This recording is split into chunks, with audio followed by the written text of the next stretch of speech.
बालकांड के बाद आता है अयोध्या कांड। अयोध्या कांड कहते हैं जिसका मन बालक जैसा है उसका शरीर अयोध्या बनता है। जिसका मन बालक जैसे है उसका शरीर अयोध्या बनता। अयोध्या अर्थात जहाँ युद्ध नहीं है, जहाँ कलह नहीं है। अयोध्या का मतलब ये है जहाँ युद्ध नहीं है, जहाँ विवाद नहीं है, वाद विवाद नहीं है, जहाँ कलह नहीं है, जहाँ वैर नहीं है, वही अयोध्या है। और वहीं पर श्री राम जी का अवतार होता है। अयोध्या में होता है ना, लेकिन अयोध्या क्या है? जहाँ वैर नहीं है, जहाँ कलह नहीं है, शांति है। भगवान शांत जगह ही निवास करते हैं। तो अपने शरीर को हम अयोध्या बनाए। अयोध्या में महाराज कितने वर्ष हो गए हुआ तो भूत का काम है, भूत का विरोध है। बाद में जन्म के पहले बाद में हुआ, जन्म के बाद में हुआ। हाँ, तो जब कैकेयी के मन में विषमता आई, आप यही कहना चाहते हैं, कैकेयी के मन में जब विषमता आई तो भगवान वहां से निकले। भगवान वहां से निकले। श्री राम जी अयोध्या छोड़ जाते हैं। फिर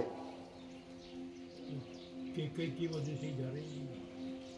कथा सुनते हो तो आज से ऐसा निश्चय करो कि इस जगत में कोई शत्रु नहीं है, कोई मेरा मित्र, कोई मेरा कुछ बिगाड़ नहीं सकता।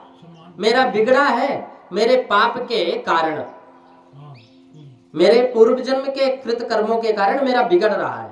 हमें ऐसा बनाना चाहिए कि अब आगे ना बिगड़े, ऐसा बनाना चाहिए। किसी ने मुझे दुख दिया नहीं, मेरा दुख का कारण मेरे पाप है। कहते हैं भूते सुबद्ध वैरेण न मनुष्य शांत मृच्छति। एक जगह जगत में एक जीव में भी कुभाव रखोगे तो तन मन दोनों बिगड़ जाएंगे। तन मन जल देगा, तन मन दोनों बिगड़ जाते हैं। फिर कोई किसी का बिगाड़ता नहीं है, सबको किए हुए कर्मों का फल भोगना पड़ता है। मन में निश्चय करो कि नया पाप ना हो, जो हुआ हो गया, भूल गए।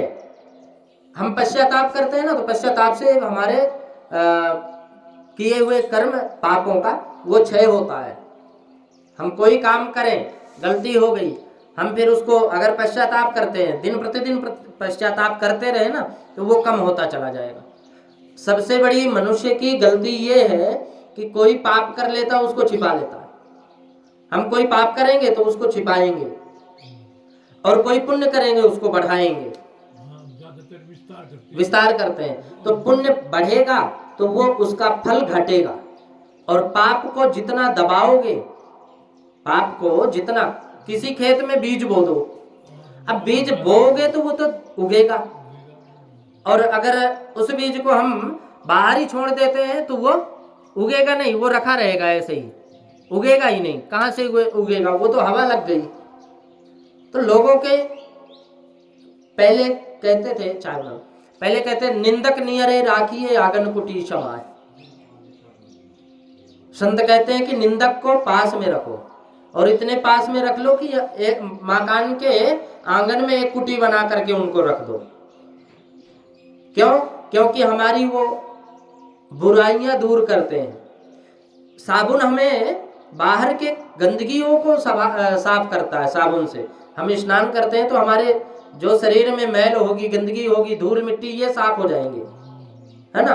लेकिन अंदर की गंदगियों को दूर करने के लिए हमारे जो निंदक है ना, वो साबुन जैसे काम करते हैं। लेकिन अब अगर कोई निंदा करते तो सहन नहीं होता। क्यों नहीं होता? क्योंकि अध्यात्म में गए नहीं। और जब हम अध्यात्म में नहीं गए तो हमें ये ज्ञान कैसे होगा? फिर तो हम भी कामी बन गए, हम भी क्रोधी बन गए, लोभी बन गए, हमारे अंदर सारे अवगुण आ गए। इसने ऐसा शब्द बोल दिया तो इससे हम बढ़कर ही बोले, ऐसी भावना आ गई। महाराज जी जैसे को कैसा जो जवाब देते हैं तो ये भी गलत, ये दोष है। पूज्य गुरुदेव भगवान बताते हैं कि एक महात्मा थे, स्नान कर रहे थे। संयोगवश वहां कुछ लोग कपड़ा धो रहे थे। नदी में, उस घाट पे कपड़ा धो रहे थे। संत भगवान जैसे ही वो स्नान करने के बाद बाहर निकले, जल लेकर के, स्नान, ठाकुर जी को स्नान का जल लेकर के नदी से बाहर निकले, जब ही वो छींटा मार दे, धोबी था वो छींटा मार दे। संत फिर नीचे जाएं, स्नान करें, डुबकी लगाएं, फिर वहां से जल लेकर के फिर चले। ऐसे 5-7 बार हो गया, लेकिन नहीं माने। समझाते हैं संत, एक बार समझा दिए, 2 बार समझा दिए, नहीं माने। उसमें देखो भगवान भी परीक्षा लेते हैं भक्तों की, भगवान परीक्षा लेते हैं भक्तों की। भगवान जब तैयार हुए कि अब मेरे भगत को ये बहुत ज्यादा ही परेशान कर दिया, अब मेरे को चलना चाहिए, तो जैसे ही भगवान उठ के खड़े होते हैं ना, इतने में वो संत भगवान ही उसको आकर के एक चांटा दिए। बोले मैं क्या मारूंगा जब यही मार दिया। तो हम जब किसी से बदला लेते हैं तो इतना ही लेते हैं, उसके शरीर को ही कष्ट पहुंचा सकते हैं बस। लेकिन जब भगवान बदला लेते हैं ना, तो उसके 7 पीढ़ी को कष्ट पहुंचा देते हैं फिर। इसलिए कहते हैं ना कि अच्छा कर्म करो। अगर हम अच्छे कर्म करते हैं तो हमारे पूर्वज जो है ना, पितर जो है, पितृलोक है, वो लोग मेरे जल का पान करते हैं। अगर हम अच्छे सत्कर्म करके और फिर उनको जल देते हैं तो वो जल पान करते हैं, जल उनको प्राप्त होता है। और हम हमेशा निंदा करते रहे, बुराई करते रहे, बुरे मार्ग में चलते रहे, और फिर हम अपने पितरों को जब जल देते तो वो पितर को जल भी प्राप्त नहीं होता। और आजकल तो होने की कोई मतलब ही नहीं है, क्योंकि हम कर्म ही छोड़ दिए। इतना पढ़ लिए हम लोग, इतना पढ़ लिख लिए कि भूल गए, अपने माता पिता को ही छोटा मानने लगे। माता पिता की बेइज्जती करते। इतना भी नहीं पढ़ाना चाहिए कि अपने माता पिता को वो बालक छोटा समझे। पढ़ाओ, खूब पढ़ाओ, पढ़ाने का समय है, पढ़ाओ, खूब बढ़े वो, लेकिन उसके साथ में एक और दीवार, एक और नींव बनाओ दो, और वो नींव हो संस्कार की। और जब संस्कार बालक में रहेगा ना, तो वो बढ़ता ही चला जाएगा। फिर माता पिता का भी सम्मान करेगा, बड़ों का सम्मान करता है, और जब सम्मान करता है तो उसकी 4 चीजें बढ़ती हैं। कहते हैं अभिवादनशीलस्य नित्यो वृद्धोपजायते चत्वारितस्य वर्धन्ते आयु विद्यायशो बलम्। हम लोग पढ़ते थे पहले कि आयु, विद्या, यश और बल, ये 4 चीज बढ़ती है। कब? जब हम अभिवादन करते हैं, बड़ों का सम्मान करते हैं। बड़ों का जब हम सम्मान करते हैं तो उनका आशीर्वाद अपने को मिलता है। किसी को कोई बड़ा व्यक्ति है अपने से, और हम जब उसको प्रणाम करते हैं तो वो आशीर्वाद देता है। एक पल के लिए हर एक इंसान का, एक पल के लिए हर एक इंसान की वाणी शुद्ध होती है, चाहे कितना भी पापी क्यों ना, सत्य होती है। एक पल के लिए, क्या पता उसी समय हम किसी को प्रणाम किए और उसकी वाणी सत्य हो गई तो। इसलिए हमेशा अभिवादनशीलस्य, अभिवादन करना चाहिए बड़ों का। छोटों पे शीलता दिखानी चाहिए, लाड़ प्यार दुलार, छोटों से, छोटों का सम्मान करो, वो अपना सम्मान करना प्रारंभ कर देंगे। पिता जैसा जिस मार्ग में चलेगा, बेटा भी उसी मार्ग में चलना प्रारंभ कर देगा। इसलिए पिता को जैसा चलना, पिता कहते हैं जो बादाम खाने से ज्ञान नहीं होता वो ठोकर खाने से होता है। और पिता के चेहरे में जितनी लकीरें हैं बुढ़ापे की, वो सब ठोकर खाने की लकीरें हैं। और जो पिता के पास ज्ञान है वो बेटे के पास नहीं हो सकता। पुस्तकीय ज्ञान कितना भी पढ़ ले, चाहे विदेशों में पढ़ कर के आ जाए, लेकिन वो ज्ञान नहीं हो सकता। तो ठोकर की ज्ञान पिता से लेना चाहिए, संस्कार के ज्ञान पिता से लेना चाहिए, कैसे चलना है। कई लोग ऐसे भी होते हैं खूब पढ़ लिख लिए, विदेशों में पढ़ करके आ गए, उनको ये तरीका नहीं है बोलने की कि हमें कैसा बोलना चाहिए, किसके सामने कैसा बोलना चाहिए। समाज से ही कट हो जाते हैं। उनका सिर्फ इतना ही रहता है कि पैसा कमाना है। एक बेचारा चीफ इंजीनियर था, उसके बच्चे कई ऐसे कहानियां हैं, और हकीकत में कहानी नहीं, ये हकीकत है ऐसा। हाँ की करती है। हाँ, एक गांव का कोई किसान था, अपने बेटे को विदेश भेज दिया।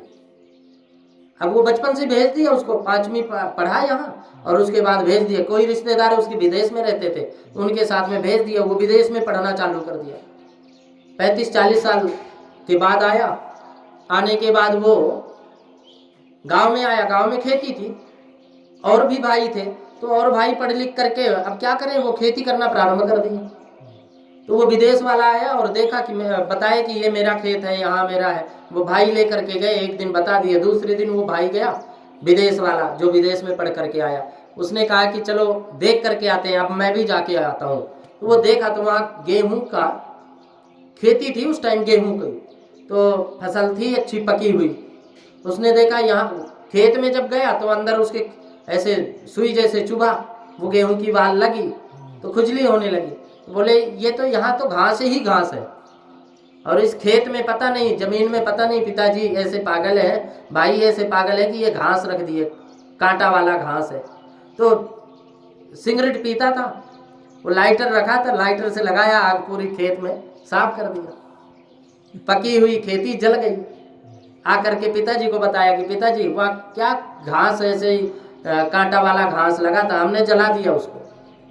बोले तू घास नहीं जलाए, मेरी किस्मत ही जला दी, तू तो अपने भाइयों की साल भर की मेहनत ही जला दी।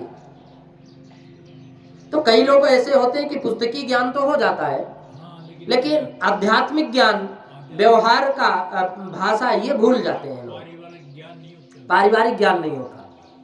तो इसलिए कर्मों का फल भी भोगना पड़ता है, हम जैसा करेंगे वैसा हमारा। अच्छी जगह स्वर्ग बन जाने के बाद भी कर्मों का भोगना पड़ेगा, बिल्कुल भोगना पड़ता है।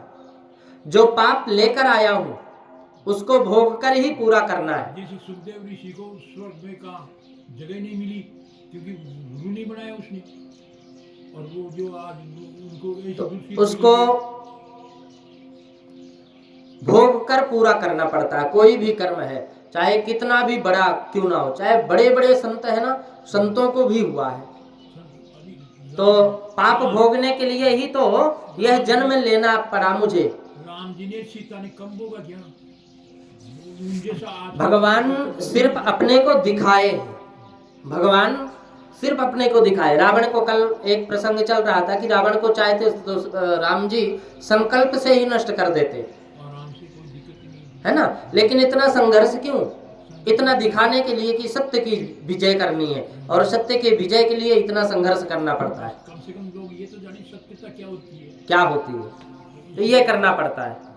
पाप भोगने के लिए ही तो यह मनुष्य जन्म लिया है। अब भोग तो लिया, अब कुछ अच्छा कर चले कि अब पाप करने की, अब हमारा जन्म ना हो। हमारा जन्मना जब ही सिद्ध है जब हमारा कभी दोबारा जन्म ना हो। मरना हमारा तभी सार्थक है जब हमारा दोबारा कभी जन्म, मरने के बाद अब दोबारा कभी ना मरना पड़े। एक बार तो मरेंगे लेकिन फिर कभी मरना ना पड़े। लेकिन अमर हो जाएगा बाद में अगर उसे कर्म अच्छे हैं। तो जिसका पाप शेष रहा नहीं वह तो प्रभु के चरणों में ही रहता है, उसे जन्म लेना नहीं पड़ता, फिर वो तो वही है। तो अयोध्या कांड ज्ञान सिखाता है, निर्वैर बनो, निर्वैर बनो। मन के साथ निश्चय करो कि मेरा कोई शत्रु नहीं है। पीछे बुराई करते हैं, करने दो, हमारे किस्मत में तो जो लिखा है वो तो नहीं लेंगे, वो कर रहे हैं। हमें नजरों में किसके बढ़ना है? भगवान की नजरों में बढ़ना है। हमें दुनिया के नजरों में नहीं बढ़ना। दुनिया कितनी भी बुराई करती रहे, और यदि हम सही हैं, देखो गंगा जी के किनारे में रहने वाले जितने भी लोग हैं, गांव है, बस्ती है, नगर है, वहाँ सब हैंड पंप में स्नान करते हैं। प्रयागराज देख लो, है ना, हरिद्वार देख लो, ऋषिकेश देख लो, वो घर में ही स्नान करते हैं, हैंड पंप बोरिंग के पानी से ही स्नान करते हैं। लेकिन बाहर के लोग, विदेशी लोग भी जाके वहाँ 1000 किलोमीटर दूर से भी जाकर के 10-10 हजार किलोमीटर दूर से भी जाकर वहाँ स्नान करते हैं। क्यों? क्योंकि उनको उस गंगा स्नान करने का महत्व पता है। पता तो इनको भी है, लेकिन ये मूढ़ हो रहे हैं। मूढ़, मूढ़ कहते हैं जो जानते हुए भी अज्ञानी बने, वो मूढ़ है। तो इनको इतना पता है कि लोग वहां से आ रहे हैं, लेकिन ये नहीं, वो आंख बंद कर लेते हैं। इतना अच्छा भगवान ने कृपा करके उनको गंगा के तट पे जन्म दिया है ना, और फिर भी वो गंगा स्नान नहीं करते। तो विडंबना ये है कि वो कितना करें। वो विचार करते हैं कि हम कितना करें स्नान, हम तो यहीं तो रहते हैं। लेकिन उनकी ये विचार है, भावना है, लेकिन हकीकत तो ये है कि हमारा प्रारब्ध ही नहीं है कि हम स्नान करें। जिसके भाग्य में लिखा होता है वही ये स्नान करेगा, चाहे गंगा जी के बीचों बीच बैठे रहो, लेकिन स्नान वही करेगा जिसके भाग्य में है। तो जीवन थोड़ा है, जीवन बहुत छोटा है, और इसलिए हम छोटे से जीवन में वैर भाव किस लिए रखते हैं। जीव के जगत के साथ संबंध सच्चा नहीं है, जीव का जगत के साथ संबंध सच्चा नहीं है, फिर भी हम चलते हैं ऐसे। कभी ना कभी जगत का संबंध छोड़ना ही पड़ता है। ऐसा भी नहीं है कि हम बस इसी जगत में ही लगे रहते हैं। तुम्हारा सच्चा संबंध परमात्मा के साथ है। हमारा सच्चा संबंध, हम अभी बता रहे थे ना कि जैसे अपना ईश्वर जीवन से अविनाशी, हम लोग ईश्वर के ही अंश हैं, है ना। तो हमारा संबंध कहाँ से है, वहां से परमात्मा के। देते हम लोग टेंशन कर लेते हैं छोटी छोटी बातों में कि अब क्या होगा, आगे क्या होगा, खेती नहीं हुई तो वो टेंशन, ये टेंशन। अभी कोरोना काल में दिखा दिए भगवान, सबको घर में बैठा दिए, करो क्या करोगे। लेकिन भगवान भोजन, किसी को भूखे नहीं रखे। अच्छा, जिसके पास भोजन नहीं था ना, हमने ये भी देखा कि यहाँ जितने बंदर हैं इस जंगल में, हमारे जंगल में यहाँ जितने भी बंदर हैं, उन बंदरों को शायद इतना भोजन कभी नहीं मिला जितना कोरोना काल में मिला। ऐसे गरीबों को भी कई जगह ऐसे जगह है जहां कभी भी भोजन नहीं मिला, ऐसे ऐसे भोजन करा रहे हैं लोग। क्यों? क्योंकि वो सोच रहे हैं कि पुण्य कर लूं, क्या पता मेरा भी नंबर हो, वो सबक मिल गई ना। हाँ, तो हालांकि वो नहीं खिला रहे हैं, भगवान अपने आप उनको प्रेरणा दे रहे हैं, और देने वाले भी भगवान हैं, भगवान है। कहते हैं ना कि जब दांत न थे तब दूध दियो, जब दूध दिए तो अन्न भी देंगे। जब दांत न थे तब दूध दियो, जब दांत दियो तो अन्न भी देंगे। चाहे जल में, थल में, पशु पक्षिन में, सबकी सुध ले तो तोरो भी ले हैं। रे मनमूरख सोच करे क्यों, सोच करे कछु हाथ नहीं है।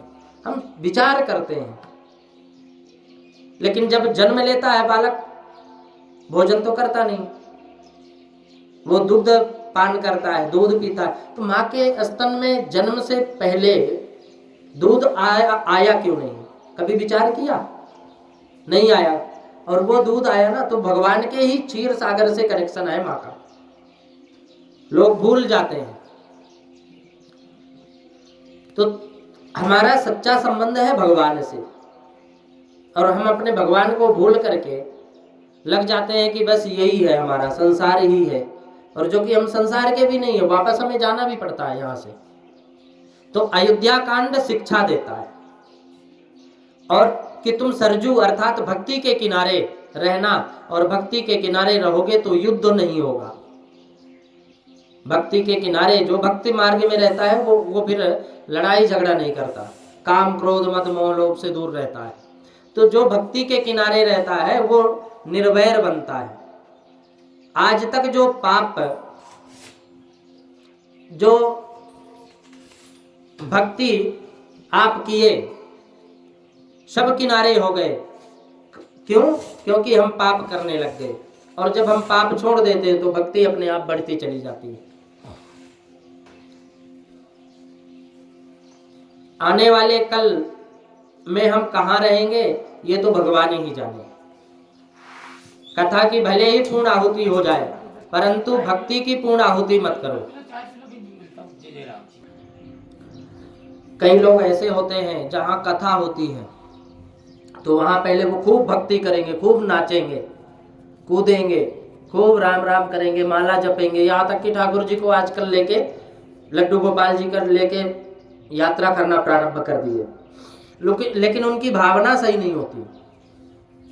एक बार भोजन करते हैं, उपवास करते हैं, मौन करते हैं, ब्रह्मचर्य का पालन करते हैं और किसी की निंदा नहीं करते, परंतु जहाँ कथा की समाप्ति हुई, बीत गई बात और भक्ति समाप्त हुई, तो फिर वो सदैव भक्ति के किनारे रहो और भक्ति के व्यसन बनाओ, लेकिन वो फिर भूल जाते हैं। कथा थी, कथा हो गई और फिर भूल गए वो।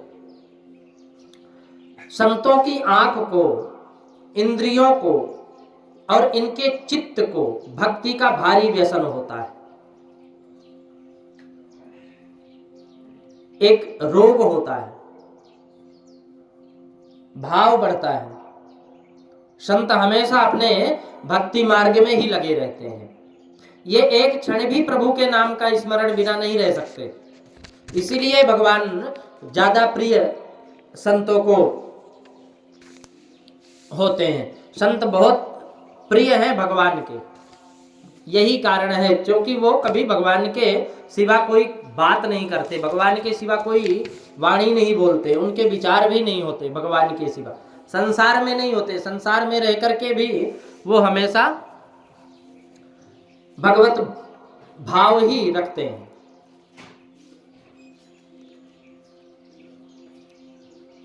मन ईश्वर में हो और ईश्वर स्मरण करते हुए शरीर त्याग करे तो मुक्ति आ जाएगी। बहुत भाग्यशाली जीव है जिसके जीवन में सतत राम नाम जप किया हो और उसको अंत काल में भी राम नाम स्मरण आया हो। कहते हैं ना कि जन्म जन्म मुनि जतन कराही, अंत राम कहीं आवत नाही।